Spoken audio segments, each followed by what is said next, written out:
straw.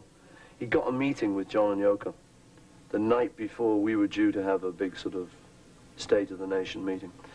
And John and Yoko arrived the next day, and John issued a statement saying, all my affairs are now in the hands of Alan Klein. Everything I do must go through him. And we were due to sign a deal with Capitol Records, which was what we were all there for, this meeting. And Klein apparently had said to John, look, don't say anything. John had expressed his desire to, like, leave the group. And Klein, being a businessman, had said, don't say anything till after they've signed the new Capitol deal, which he was involved with. I'd been arguing for weeks about his percentage and stuff. I figured we were a big act. We could give him 15%. The others were saying, no, he's got to have 20. I said, we're a big act, guys. Real big group. He'll take 15. Don't you worry. They said, no way. Anyway, so John was at that meeting, and he just suddenly let it out. He just looked at us all. We were sitting around like this, and John just said, I wasn't going to tell you till after you signed the Capitol deal. He said, but I'm leaving the group. And he just looked at us, and our jaws just fell, and we all went kind of white. And he said, it's kind of a great feeling, telling you. It's kind of an adrenaline rush. He said, it's like, you know, telling someone you're getting divorced. He said, it's kind of, you know, a little bit weird, but I'm leaving the group. So we all kind of just said, So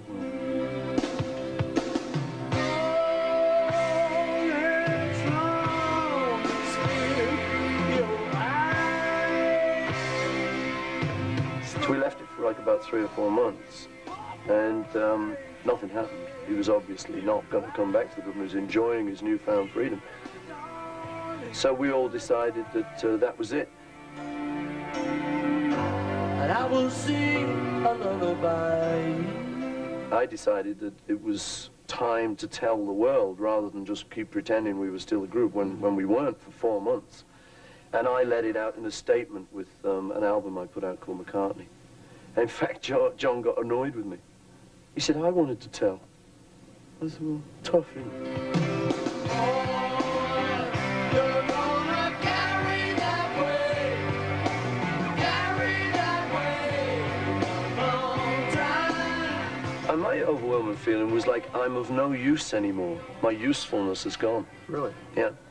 You know, I just am, what's my use? What do I do now? What am I? You were one of the Beatles. And the Beatles didn't exist anymore. It's like, yeah, you know, you were one of the Beatles. That was the frightening bit. You once were. And I kind of think, well, God, you know, I'm not like at retirement age yet. I can't just swan off to a desert island. Yeah, I've got to do something.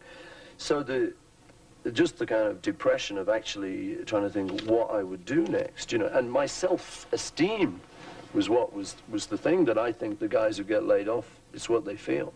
You just plummet. You just get so depressed. Did you Yeah, really? I mean, that was the worst moment other than my mother dying when I was 14. That was the kind of second worst moment in my life to that point. I mean, I didn't get up for a long time. I didn't shave for a long time. I drank a little. Hey, what the hell?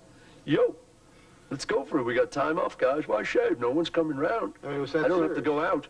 Oh, yeah, it was serious, all right. It was serious to your fans, obviously. I mean, Well, it was more serious to my family, you know. I mean, the fans is one thing, you know. We'd given them 10 years of good music at least. But the current situation with a young family as I had, you know, with Linda, we'd only been But you married. weren't about making ends meet. You weren't worried about No, that. it wasn't that. It's just self-esteem. It's Yeah. not having money. Yeah. It took me quite a lot of time, and Linda was like a major help with that. She kind of lifted me back up, and I eventually started thinking, well, you know, maybe it's not the end of the world, but it took a couple of months. And the difficult thing for me that an ordinary guy being laid off would encounter was people like yourself would sort of say to me, once I was trying to make a return to the world, you know, and start doing interviews as kind of, you quote, your ex-Beatle, the worst question I really feared was they'd say, Paul, are you happy? And I go, yes. You know, and you felt you were going to break down, lying through your teeth. You weren't happy at all, you know. So it was really tough, folks. And here's where the violins come in.